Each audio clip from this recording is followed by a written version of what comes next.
Hello, my name is David Van Harn. I moved to Panama from Northern California, from wine country to coffee country in 2012. That was shortly after my 70th birthday, which was December of 2011. And on that day, I realized that I could not have good quality of life in Northern California anymore. I had been working part-time to supplement my Social Security, but my rent, even in a working class apartment, was 90% rent and utilities of my income. So I said, there's got to be a better way, and I spent all day on the internet. Panama wasn't even on the radar, but I kept seeing the name pop up, and by the end of that day, I had decided that I was going to check out Panama, and indeed, I moved there for 4-month checkout in February, and now I've been here for 8 years.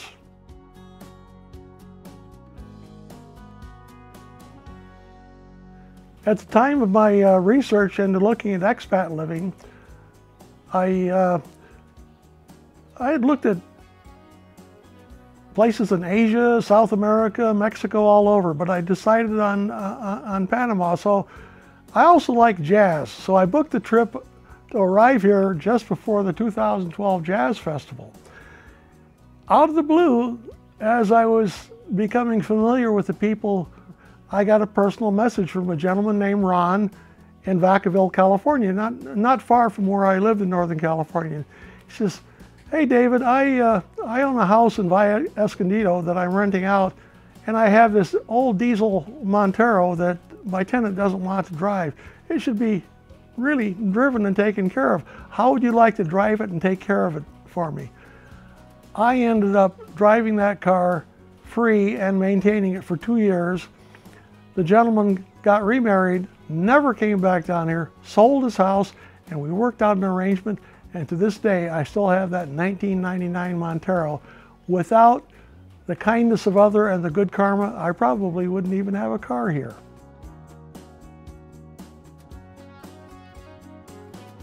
So once I got the car, I had a lot more options about where I would live. Taxis and buses are common and readily accessible here, but a car still gives one a lot of freedom. So I moved to a place on a canyon of one of the local rivers in a neighborhood called Oriana. And I stayed there in a little studio with a yard and a place, a gazebo, where I could look over the canyon. Enjoyed it thoroughly, could see Volcan Baru, the gorgeous sunsets. But after the 4 months, well, it only took me 3 or 4 days to decide this is the place I wanted to live. So at the end of 4 months, I went back to California, packed the rest of my stuff, sold the rest of my stuff, came back, and the day before I came back, I found a listing for a rental in a place called Zen Garden. The day I came back, I looked at it, I paid my rent on the spot, and became a neighbor of Jackie Lang, the owner of Panama Relocation Tours. So Jackie and her husband Doug became very, very good friends, and I lived there for 2.5 years. Her husband Doug was such a nice man. I've never seen anybody who did so much for other people. So as a result of that 2.5 years, although I did not go on one of Jackie's tours, she's been one of my very best friends here, and I trust her completely and highly recommend her tours for those who want to go that route.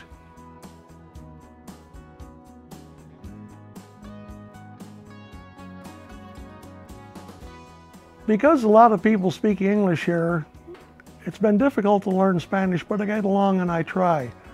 But it made the transition to living here very easily. And the grocery stores, the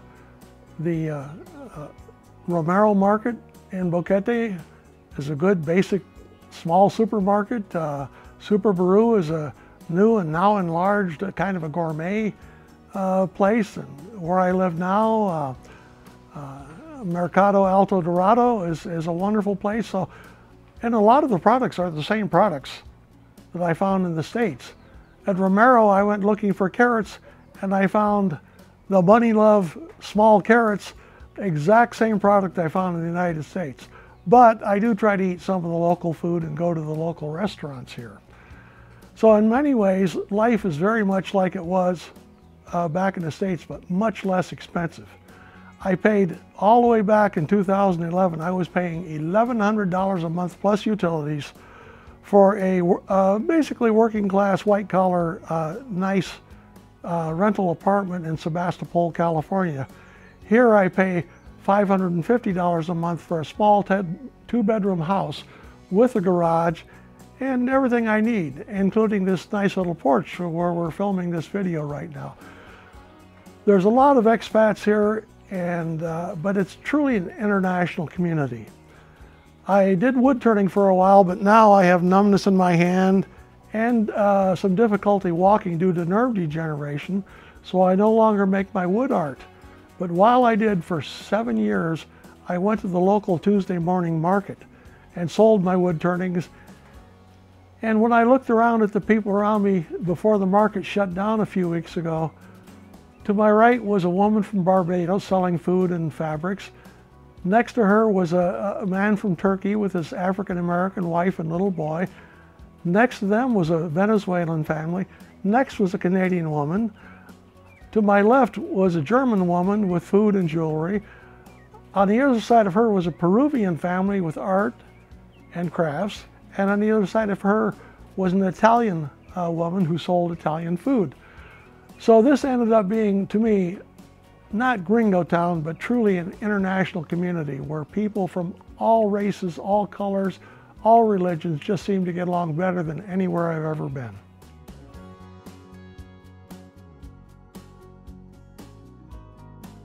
When I first came here in 2012, there was a volunteer-run organization called Alto el Crimen, or Stop the Crime. It was run by some really dedicated people and utilized a very limited mobility Panamanian named Rodney. And he was bilingual and he handled all of the emergency phone calls. I maintained the database and did some work as a volunteer with the organization for a while, but after a couple of years, Rodney, with the help of another expat, moved on to start his own organization called Rodney Direct. For $90 a year, it essentially replaces what we would use a 9/11 service for back in the United States.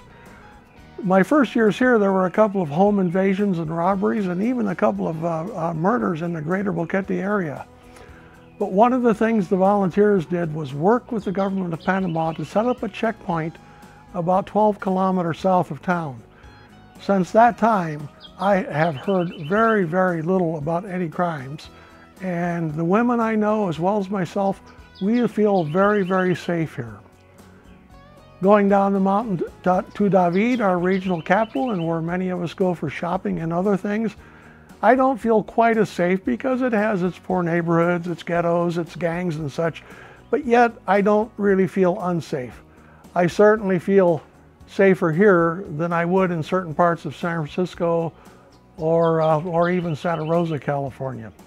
So all in all, I think for most people who are concerned about safety, it is just not an issue here for me. I feel very safe. Panama City might have problems, but I don't go there very often at all, and if I do, I use a driver, so again, that makes me feel safe.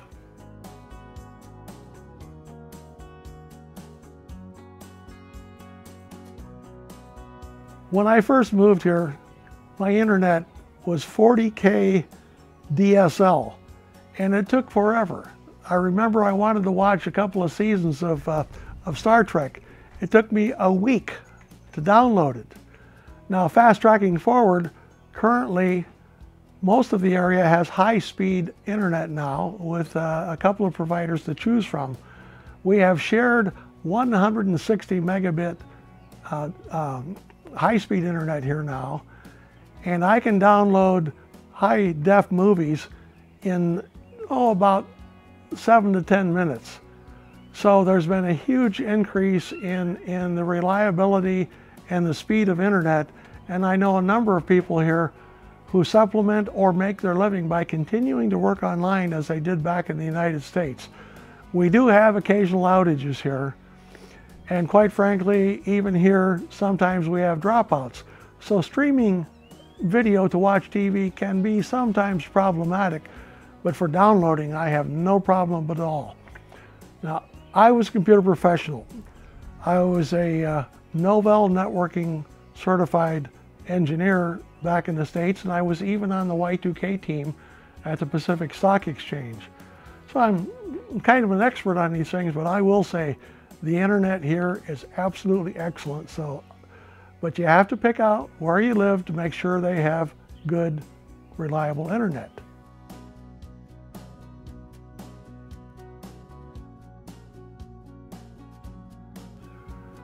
The year before I came here, 2011, I was on a zero deductible Medicare plan in the United States, and I had both knees replaced. And it's pretty incredible what they can do with the knees these days. But when I came down here, I went to a high deductible because I know I would only be going back to the States for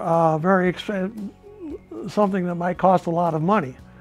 Now, I came down here with no history of diabetes or heart attack or stroke in my family, in my birth family, but at about 3 years down here, I had a very mild heart attack right at the Tuesday market as I was setting up. It was so mild, in fact, that I actually drove to the doctor's office, packed my stuff up, drove to the doctor's office, and he put me on the bench right away, on the bed right away, and said, "You're having an ischemic event," which is a type of heart attack. So he gave me some medication. I didn't need a paramedic, so and by the way, it was $120 for the EKG and the initial doctor's visit. So I was put in, they asked me if I wanted the free or the fancy ambulance, when I think the fancy was $250. I got a free ambulance ride 40 kilometers down to the regional or public Social Security hospital here, and spent a week on complete bed rest. Ended up with what many people say is the best cardiologist in all of Chiriquí province. And now I'm on medications, no stents, no intervention or anything. My 8 days in the hospital, which I paid cash for, was $869. All of my follow-up visits to see my cardiologist once every 4 months at $65. But in the first few weeks of follow-up, he did a treadmill stress test and an ultrasound. So my total cost for a heart attack, a mild heart attack here, was $1,600. Now I'm having another medical problem, which is nerve degeneration. A full neurological workup with all of the testing for that cost $250. Supposedly it's progressive, but it hasn't progressed past the first set of symptoms. I have numbness and tingling a little bit in my left hand. Right hand is pretty much completely normal. And my legs, I have difficulty walking. My legs want to buckle, and I walk mostly with a cane now. But that hasn't changed for 3 months. So although I might get rid of some of those symptoms with surgery to my neck or my lower back, I probably won't do that. But the amazing thing is that I have developed friendships with Latino families here, not Panamanian, a Peruvian family that has become like my own family. A 40-year-old artist, his wife, and 2 young daughters, 7 and 2 years old, are literally, truly my chosen family here. If worse comes to worse, I will rent a larger apartment or house than they have now and live with them. They will take care of me, and my Social Security income at $1,700 a month is enough to take care of me, improve their quality of living.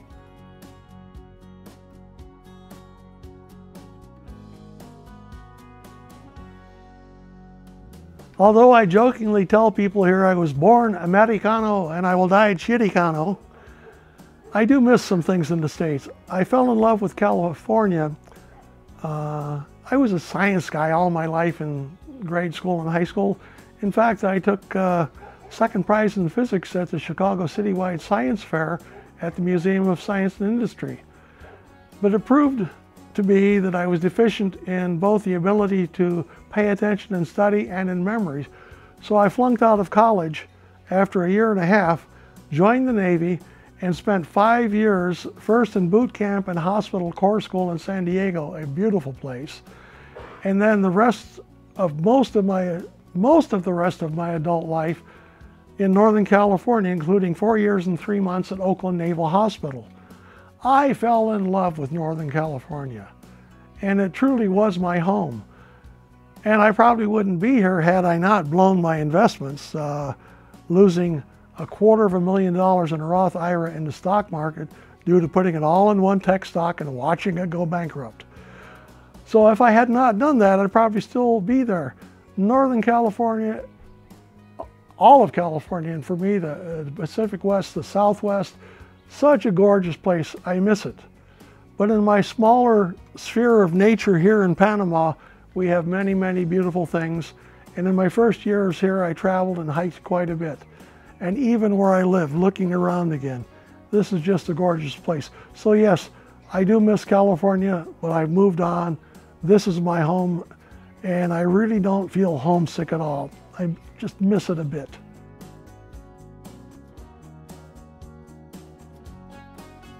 Now, I've been asked for some of my ideas about the best way for people to check out Boquete if they're thinking about moving here. There is no better way than to go on one of Jackie's tours, but because I trust her completely. She's my neighbor and a very, very good friend, and she's really honest. She doesn't sell real estate, even though she's a real estate investor and educator. She tells people to come here for at least 6 months and rent first. And of course, if you take one of her tours, you'll get to see a lot of different parts of Panama and get a first-hand experience. For those like me, for whom such a tour is not in the budget, the internet is your friend. There's lots of good information out there.